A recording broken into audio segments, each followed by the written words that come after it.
Hi everyone and welcome to another video. It's me, Alexander Hagberg here with the Monsanto track in Lisbon in the background. And today I have with me a very special guest from Hobbywing, Mr. Salton Dong, the global team manager. He's gonna share some of his advice and experiences with you guys. And of course, there's a lot of information to cover, but today we're gonna focus a bit on the 13.5 Blinky touring car category, which is extremely popular in Europe. I would say that the majority of drivers in Europe, they race in this class. Even myself, I sometimes race in the 13.5 Blinky class. The G4R motor is very popular in this class. It's by far the most used motor. And we're going to share some tips and tricks on how to get the most out of this motor for this category.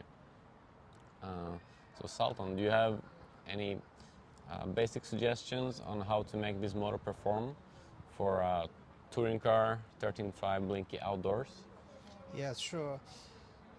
First of all, I think I need to tell a little about the approved motors. It means on the EFRA or raw list. So we call it standard motors. Instead of outlaw, this kind of motor has very strict limitation on the design, like the wires inside, the stator length, and the shape need to be exactly same every lamination. So actually, this kind of motor, the space to improve is very small. I mean, for each version. So every time we design a new motor, is try to improve just a little performance. Let's say maybe only 2%.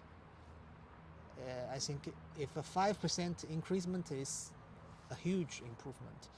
So we cannot expect too much from the stock motor to be much faster on the straight than others. Actually, we need to focus on some small points that can accumulate your advantage. So one thing for sure is the most important is to understand the average of the output in the 5 minutes run. So normally two important thing we need to decide is the FDR and the end bell timing. This is most important basic things we need to decide according to the track size and also to the traction level. Okay, so Yes. if, for example, you race on a big track like the one behind us, the Monsanto outdoor track, it has a very long straight, 50 to 60 meters, but still a bit technical infield. But let's say it's a very open track. And what starting point for FDR and end bell timing would you suggest for this kind of track? And is there anything you can say about the rotor for the motor? Would you suggest any other rotor than the standard one, or? Yeah, for the outdoor, basically 13.5 G4R, we had a FDR around 4.0. It's good for the outdoor, and the end bell timing, the standard out of the factory, it is around 42.5. So it's a very good start point, but normally for the race we will increase to around 46. This is an overall very good balance point of end bell timing. The data is also collected from lots of factory drivers run. The overall 5 minutes average is very good. But sometimes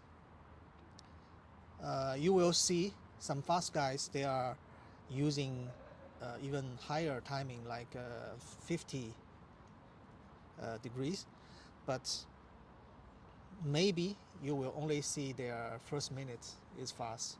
Yes. Yeah, but they fade it, and the last minute maybe super hot already and slower down. So the end bell timing is very critical for the performance, but Yeah. not only for the initial performance, but for the performance for the duration of the run. Yes. The 5-minute performance, which is extremely important. Yes. So I see a lot of customers make this mistake that they overtime the motor. They see initially a very good lap time, but they don't take into consideration the fade of the motor. So I quickly want to go back to a topic that we mentioned earlier about the temperature of the motor. I often get asked by customers if there's a guideline for the maximum temperature that you should aim for the performance of the motor. And second of all, what's the most consistent method of measuring the temperature?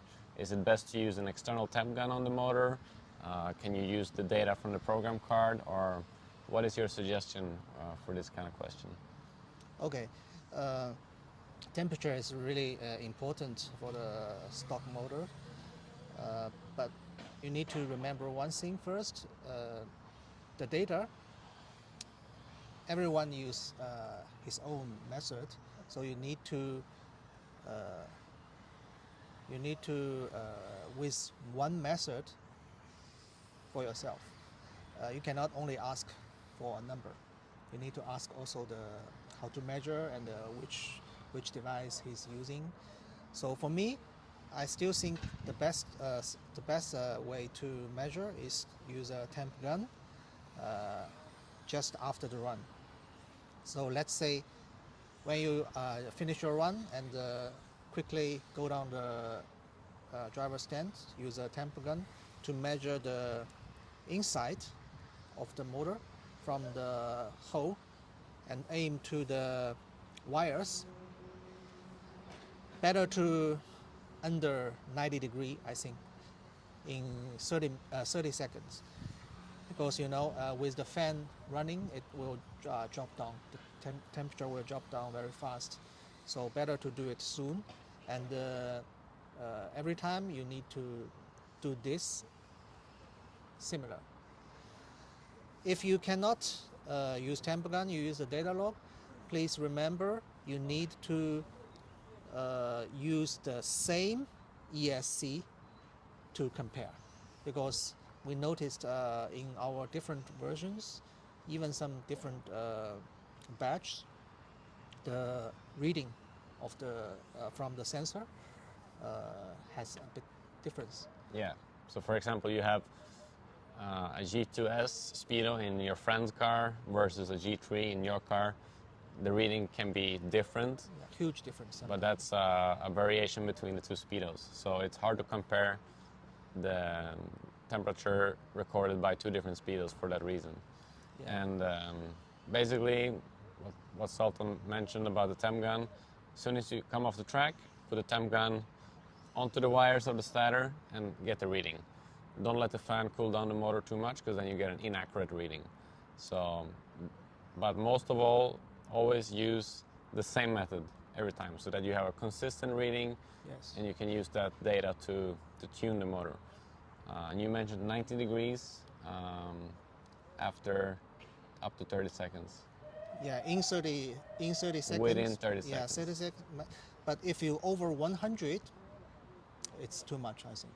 So do you think that if it's 100, that not only will the fading of the motor be excessive, but can it actually damage the starter as well? I have to say the wires, sometimes the overheating will make the wires in worse condition. Okay. Yeah, so the IR or even the magnet a little bit fading. Another interesting data, maybe you don't know, is during some real tests, we use a very high-level thermal camera to check the very inside of the stock motor. Actually, it can reach 160 degree. Oh wow. Yeah, in 5 seconds. After the run, we have one to take a picture. It's very high, actually. So that's why we need to be very careful to balance the performance and the Temperature. Yes. Okay. So, very good info. Thanks for that. Let's take a break and move on to the next subject. Okay. Okay, so to move on, let's talk a bit more about the motor, how to assemble the motor, if there's anything the customer should pay attention to in terms of maintenance. You took my motor apart earlier and you noticed that the end play of the rotor was too tight, you said, and that my screws that hold the end bell were too loose. Would you like to add something to that suggestion? Yeah. Actually, recently we have a MSP project with Max Muckler, and with building so many motors, we have some tips for all the players how to assemble the stock motor correctly. So here is, I think, 3 important points you may need to know. First is the one you mentioned, the gap of the rotor inside the motor.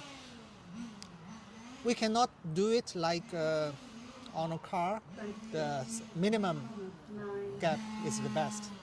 But I feel on the motor, you need more than the minimum. Let's say 0.2 millimeter or even a little bit more to keep the rotor can freely move in this direction. So this is one point. Would you say that too much play is better than no play in this case? Of course. Yeah. So let's say if you can measure, let's say keep 0.2 millimeter. 0.2 millimeters? Yes, instead of 0.1. This is one point. And another one is very, very important is you need to often check when it is moving. It should be very smooth, not stuck in the bearing. Okay. Because when you first, after a build, you will feel freely, but after some run, you will find the gap is gone. But actually, it's not gap gone. It's because it is stuck. So that will make the bearing and the shaft lots of wearing. You will Right. find very dark on the surface. This is because of the stuck. Sometimes a small crash maybe cause the end bell a little bit tweak, so it caused the stuck. You need to disassemble the can and try to fix it. Okay. This is also very important. And the last one, also related to the tightness, is I will use a torque wrench to set the screw, the long screws.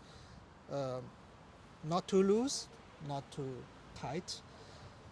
Normally, when you use this, I will set 35 to 40 cn meter, Okay. 1 meter. So to set the tightness. If too loose, you have chance to make the end bell moving. If too tight, like I said, the distance and also the can itself may be a little bit tweaked. Okay. Yes. So you recommend that if the customer is working on a lot of stock motors and rebuild the motors frequently, investing in a torque wrench is a good thing to do. Yeah, for a serious racer, I Yes. think. Also, this is very useful. For working on the car. Yeah, on the car, on the top deck. For the top deck screw setting, this is Yes. also very useful. Yes. So these are very good tips. Just one last question before we stop the motor segment. the ball bearings of the motor, what do you do with them? Do you add oil to them frequently, or do you need to replace them every now and then? Yes. For the carpet, sometimes lots of dirt goes into the can, so make the movement inside not smooth. So I highly recommend to rebuild the motor often, Okay. especially the modified. Even need more care. Okay. Yes. So rebuild and add, yeah, rebuild. add oil. Mainly remove the dirt for sure, and check the wearing part I mentioned just now, the bearing and the shaft. If you feel lots of dark on the surface, that means it already has some problem. If wearing too much, you even need to change the rotor. Okay. Yeah, oil, it's okay. You can have some dry based bearing oil better, and remove the extra oil when you apply it. Okay. Let's go inside. Let's stop the video and A little bit rain. thank you, Salton, for your input. Hope that customers will find this information useful. Thank you. Bye bye. Bye.